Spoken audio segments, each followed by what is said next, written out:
that you are pretty well sure that will survive the environment.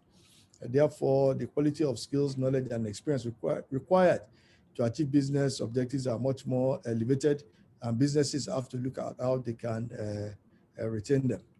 What I've done on my next slide is to look at all the 19 sectors that were highlighted before, that have been tracked by the Bureau of Statistics, and see how COVID has affected them, starting from agriculture all the way down to transportation and hospitality. One I have here as negative, meaning that the impact of COVID was negative on the business, therefore they did thrive during that period. So if you start from the areas of agri and human health, finance, the impact of COVID, even though it was disruptive, was negative on them, therefore they had their growth, and we've seen that in their results. So across most areas, in terms of their input costs, in terms of their cash flow, revenues, employees, and for those that have what they call demand elasticity of demand, that means whatever happens, if you're in business of power, if you're in business of telecoms, whatever price you put on, the people have no choice, they have to pay for data. So for those ones, obviously, they had a positive impact. Now, so therefore, if you're in agri, human health, public admin, water supply, information, you are doing okay. But at the bottom end of the scale were those that were in transportation. Again, if people have to sit down at home and you now stop you from moving around, clearly your business is very much at risk. If you're in the business of hospitality, a hotel, event center, and you've been told that you are all to shut down, obviously your business is very much at risk, and is across all the indices that I've mentioned here, both from a revenue perspective. For most people, they even have done event centers that have built hotels. They borrowed money to put up the infrastructure. Clearly, the bank will not write it off. You can only just try and seek moratorium, but clearly you still have to pay back the money. So your revenue is constrained, but your cost remains constant, giving very negative cash flow. So obviously there is risk to the continuity of your particular business. So at least this has showed you that some companies and some sectors were positively affected, but the majority were negatively affected, especially when it comes to small business.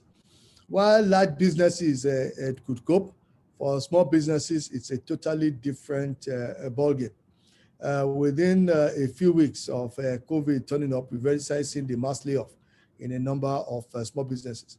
Even those that did not officially lay people off, they simply told people, please sit down at home. And once you're at home, I will not pay you.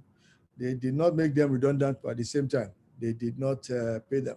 And we have an environment where there is little social safety network. So for small businesses, clearly, they had to lay off people. For those that even did not officially lay people off, the risk of closure was pronounced, and it was also associated with how long people thought it will last for. Initially, it was as if this will only last a couple of weeks, and they were all looking forward to government lifting the embargo of movement. Even when all that was lifted and you could move around, I think people have been told that historically, this thing comes in waves. You have the first wave, second wave, third wave, even possibly. So we're in the second wave. So the issues of COVID is still very much around. And with what has happened with the second wave, it is obvious that if you are in small business, you are still very much negatively affected. The problem with small businesses is that they are financially fragile, usually very little working capital with virtually no cash on hand.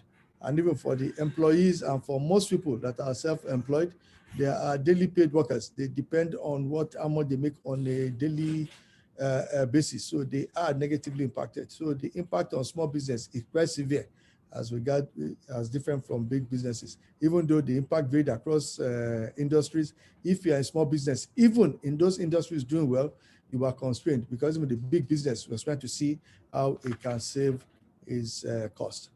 What I will now do now is to now zero in on some sectors that were negatively affected and come up with some recommendations for business survival. So I've picked about 6 sectors that I will go into much more closely for us to look at. The first area has to do with education. Is one of the vulnerable sectors, And obviously, it is pertinent that if you're in education, you have to invest in technology for sustainability during this period. Obviously, issue of data coverage for business to enhance online teaching. And I think even after COVID, once everybody has seen online, I think we cannot go back to where you have educational system that everything is face-to-face. Online is now here to stay.